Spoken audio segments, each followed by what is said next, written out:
प्रणाम मित्रों, आप सभी को अंशुमान सिंह चंदेल का प्रणाम। दोस्तों, खबरों की बात करेंगे दोस्तों आज की। मित्रों,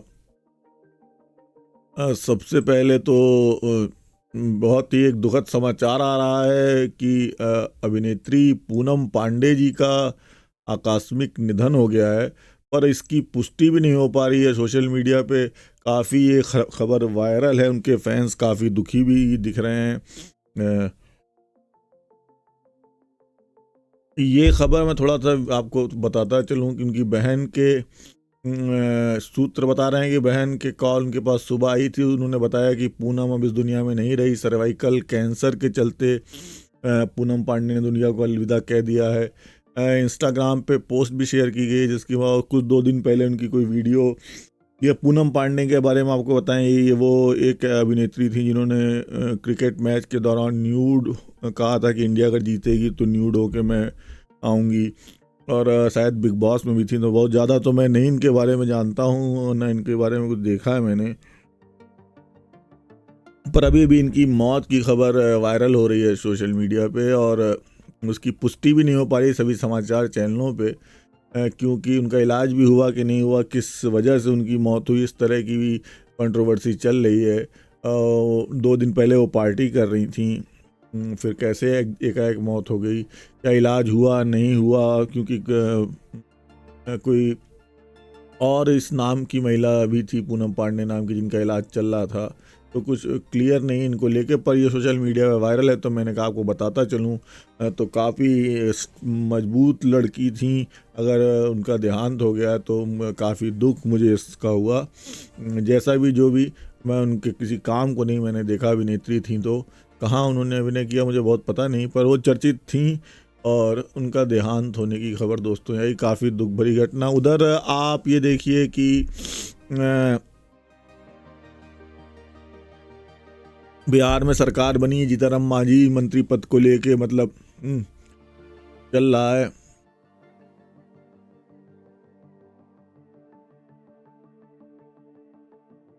तो कुछ सियासी चल रहा घटनाएं। उधर बड़ी खबर एक आपकी ये आई, होता क्या है ना कि जब जरा सी वो होती है, हेमंत सोरेन जी को कल गिरफ्तार कर लिया और थोड़ी देर लग गई, आप समझ लीजिए कि चंपई सोरेन जी को शपथ देने में। अब पूरा एक लेफ्ट मीडिया और लिब्रांडू गिरोह पूरा विलाप एकदम, मतलब छाती पीट पीट के समझ लीजिए सभी जगह, अरे क्या मतलब लोकतंत्र की हत्या हो गई, राज्यपाल की, उसमें आप समझिए वो लेके घूमता रहा एक आदिवासी, और कोई वो नहीं। अब जब जान में जान आई, आज उन्होंने शपथ ले ली, चंपई सोरेन जी ने शपथ लेते हुए 35 MLA हैदराबाद रवाना, 10 दिन में साबित करना होगा बहुमत। तो अब थोड़ी जान में जान आई, अब देखिए क्या बोलते हैं। तो कल से तो भैया ऐसा राग अलापना मतलब सबने शुरू कर दिया था एक तरफ से कि पूरा लोकतंत्र ही एकदम समझ ली डूब गया है। अब मतलब वो हेमंत सोरेन जी गिरफ्तार हुए, 36 घंटे तक वो भी गायब रहे। इधर खैर सबकी गणित चली होगी, अमित शाह जी ने भी कोशिश, भाजपा ने भी की होगी, क्या भगवान जानता है उनकी तो खबरों की तो। पर वामपंथी मीडिया ने जिस तरह से उसको दिखाया। अब एक बड़ी खबर दोस्तों ज्ञानव्यापी को लेके चली कि आज वहाँ जुमे की नमाज शांतिपूर्ण ढंग से संपन्न हो गई। 2000 के करीब नमाजियों ने वहाँ नमाज पढ़ी। मैं थोड़ा आपको इस पे विस्तार से इस खबर पे ले चलूँ कि ज्ञानव्यापी के व्यास तहखाने में पूजा पाठ पर रोक लगाने के इलाहाबाद हाई कोर्ट ने इनकार कर दिया है। जो मुस्लिम पक्ष गया था हाई कोर्ट कि भाई पूजा पाठ शुरू की है, वाराणसी कोर्ट ने दी है इजाज़त उस पर नाराज़गी जताने, और उसके खिलाफ हाई कोर्ट में उन्होंने अर्जी की थी। तो उसके पूजा पाठ पे तो रोक लगाने से इलाहाबाद हाई कोर्ट ने इनकार कर दिया है। मुस्लिम पक्ष की याचिका पर जो शुक्रवार को सुनवाई करते हुए कोर्ट ने एडवोकेट जनरल को लॉ एंड ऑर्डर मेंटेन रखने का निर्देश दिया है। मामले पर अगली सुनवाई 6 फरवरी को अब होगी। इससे पहले गुरुवार को आपको पता है कि व्यास तहखाने पूजा पाठ रोकने की जुटी याचिका पर है, तो ये मतलब अब आज यहाँ थोड़ा वो हुआ। अभी वहाँ आप समझिए तहखाने में सभी मूर्तियाँ स्थापित हो गई, तो हिंदू पक्ष अपनी पूजा पाठ कर रहा है, और ये मुस्लिम पक्ष को तो मैंने पहले भी इस पे कहा कि भाई इस पे आप देखिए कैसे आप वो आज 2000 लोगों ने नमाज पढ़ी वहाँ पे, उसके ऊपर कैसे कर रहे हैं ऐसा, शिवलिंग के ऊपर वहाँ इतना ऊपर। अब चलिए जो भी कोर्ट तो हमको कोर्ट से ही लड़के लेना होगा, और हिंदू तो उस पर वो नहीं वो हो रहा है। बाकी अब कोर्ट पे ही चीज़ें चल रही हैं, तो कोर्ट के ही माध्यम से इसका हल जो भी निकले। कड़ी सुरक्षा में आज नमाज अदा हुई।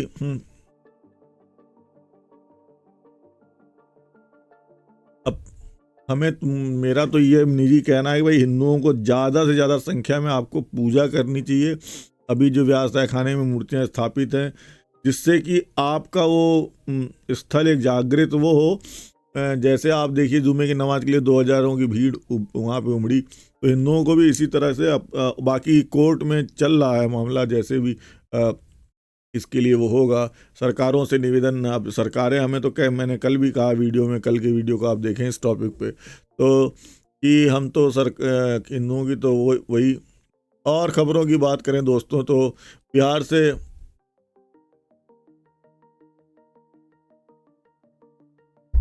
पेटीएम को लेके एक बड़ी खबर आई रही थी।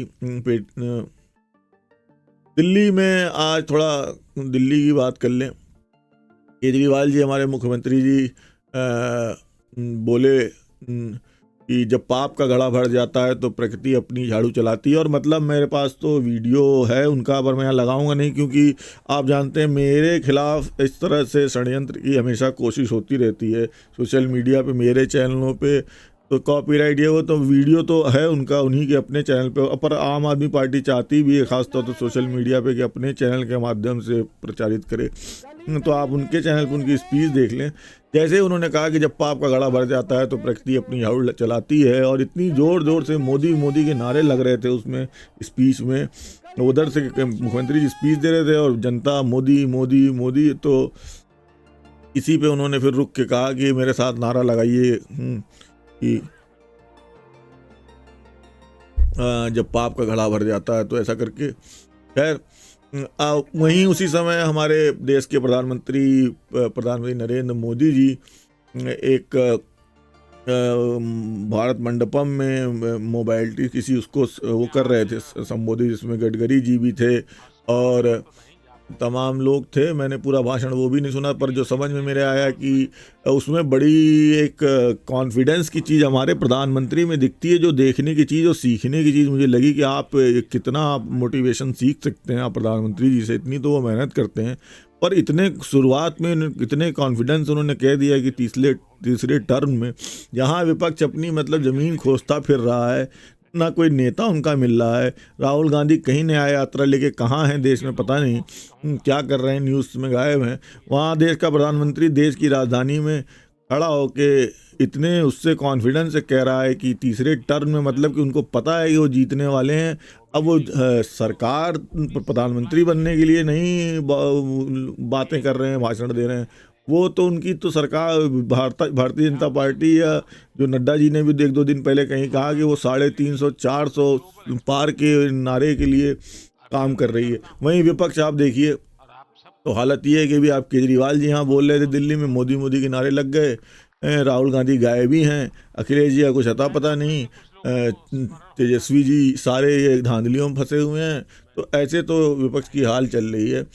खैर अब इस पर ज़्यादा नहीं कुछ बोलना चाहिए, नहीं तो फिर एक वो बात होती है कि आप हमेशा सरकार का पक्ष लेते हैं। सरकार का पक्ष नहीं, अब क्या करें, सरकारी मोदी जी चल रही है ऐसी।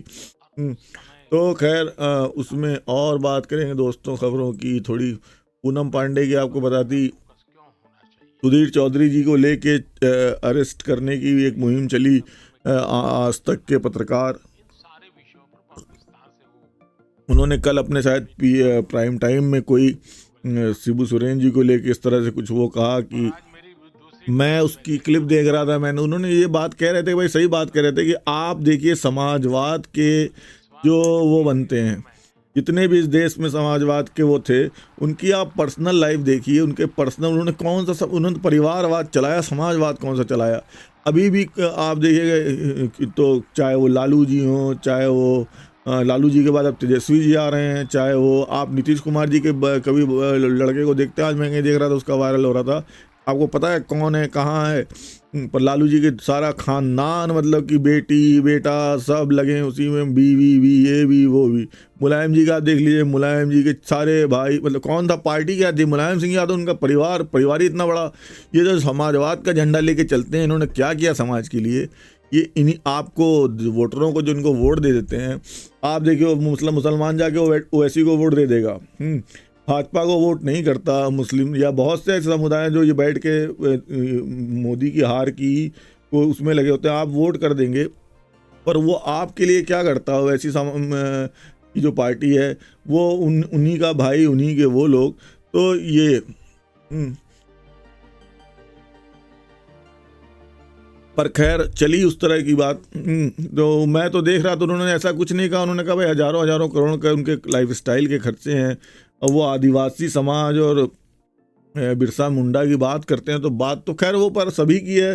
वो आप ये देखिए, तो अगर आप प्रधानमंत्री की देखेंगे तो उनके पर सबके अपने खर्चे हो जाते हैं। जब लाइफस्टाइल एक सीएम की, प्रधानमंत्री की, तो सुधीर चौधरी जी ने कल उस पर बात की, उसी को लेकर उनका अरेस्ट चला सोशल मीडिया पे, एक मुहिम की भाई उनको अरेस्ट किया जाए, उन्होंने आदिवासी क्या नहीं किसी ऊंचे पद पे बैठ सकता और वो हो सकता, उसका मजाक उड़ाया है।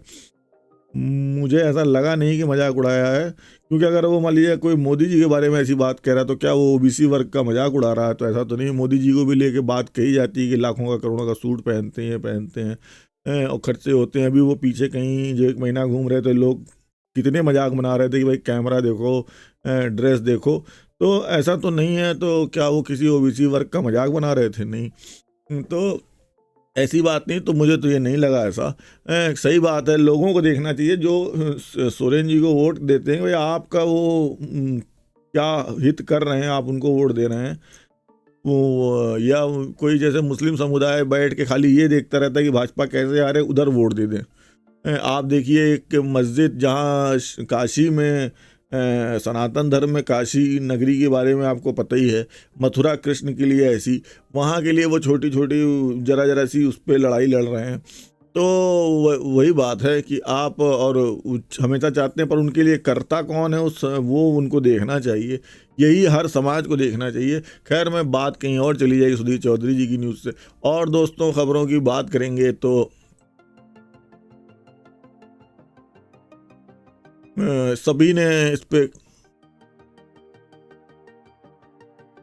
टिप्पणी की। अखिलेश जी ने कहा कि भाई एक तथाकथित बड़े चैनल के तथाकथित एंकर द्वारा एक अति सम्मानित लोकप्रिय आदिवासी नेता के लिए अपमानजनक बात कहे जाने पर उस चैनल का प्रबंधन यदि उस एंकर पर एफआईआर होने के बाद भी कोई कार्रवाई नहीं करता है, तो ये समझना चाहिए कि आदिवासियों के इस अपमान में उनकी, तो मतलब सुधीर चौधरी जी ने आदिवासियों का अपमान किया, केस वेस भी हो गया उनके ऊपर। मैंने निजी रूप से मैं अपनी राय दे सकता हूँ कि मुझे नहीं लगा कि उसमें कोई आदिवासियों का अपमान था। वहाँ एक आदमी की बात हो रही थी। अब अगर आप राष्ट्रपति की बात करेंगे कि राष्ट्रपति के ये खर्चे, ऐसे ऐसे कोई बात चल रही हो, उन पे अगर कोई केस चल रहा हो, अगर या प्रधानमंत्री पे कोई केस चल रहा हो, या किसी और देश के इमरान खान पे केस चल रहा है जैसे पाकिस्तान में, तो अगर आप मान लीजिए इमरान खान की बात करें कि भाई इमरान खान पे ये केस चल रहा है, उनकी लाइफस्टाइल देखें तो उनके खर्चे देखें तो उन्होंने खान लोगों के लिए क्या किया, या किसी समाज की जहाँ बात हो रही, तो वो उसको ऐसा कोई अपमानित करने जैसा नहीं है। बाकी वो अपनी अपनी समझ का फेयर है, तो मुझे तो यही लगा। बाकी अगर किसी को लगा है गलत तो भाई माफ़ी मांग लेनी चाहिए। मेरी तो, मैं होता तो मांग लेता। भाई सुधीर चौधरी जी है, उनका वो चैनल कौन सा है।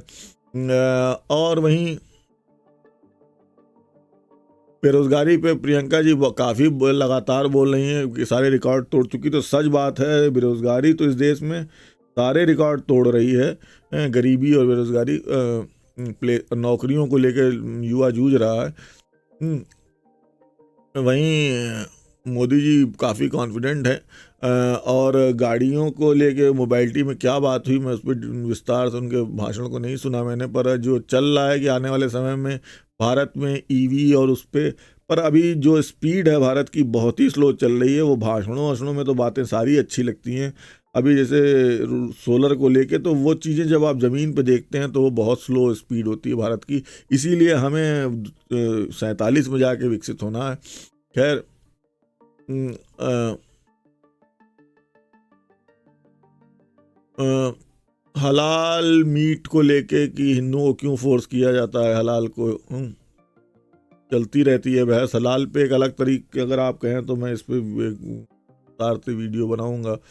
हम्म, अ, कुछ चीज़ों को लेके बातें चल रही भाई कि जनसंख्या नियंत्रण कानून, समान नागरिक संहिता, ये सब चीज़ें लागू होनी चाहिए। सरकार से हमें जब इलेक्शन से पहले उन जो हमारी वो हो उन पे हमें मुखर होना चाहिए, बोलना चाहिए, ताकि वो कानून जल्दी से जल्दी बने। हम्म, अ, तो बस दोस्तों, खबरों में ज़्यादा कुछ आज खास रहा नहीं। हम्म,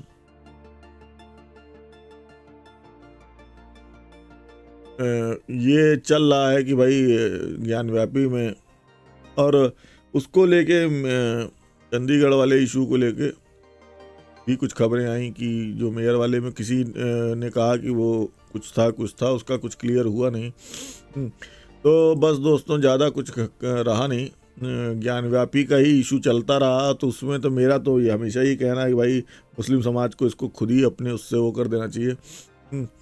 बाकी अगर आप कोर्ट्स के माध्यम से ही, तो ये तो जैसा राम मंदिर के लिए हम लड़े, हिंदुओं को जाग जाना चाहिए और अपने मंदिरों के लिए लड़ना चाहिए। हम इसे कोर्ट से ही ले लेंगे, पर हम ये कहते हैं कि जो सरकारें हमारी हैं, जो कानून, हमारा जो सिस्टम बना हुआ संविधान, देखिए वो आप हिंदू बहुसंख्यक कहने को आप ये कहते हैं, पर दबा कौन है इस देश में, वो देखने की बात है।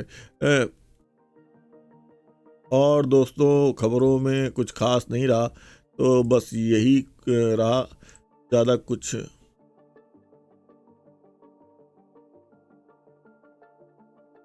अभी अभी एक खबर थोड़ा ये भी है कि चंपाई सोरेन जी राहुल गांधी की न्याय यात्रा में शामिल होंगे। तो न्याय यात्रा से ही विपक्ष को एक, मतलब अगर कोई आप वो हवा बना रहे हैं, तो कम से कम किसी एक नेता के नीचे, झंडे के नीचे थोड़ा वैसे बनाएं। कहीं से कोई बोलता है, कहीं से कोई, और सीटों का भी इनका बंटवारा नहीं हो पाता। तो खैर, तो बस दोस्तों, आपसे विदा लूंगा। सभी को शुभ रात्रि। अंशुमान सिंह चंदेल का एक बार फिर से प्रणाम। शुभ रात्रि।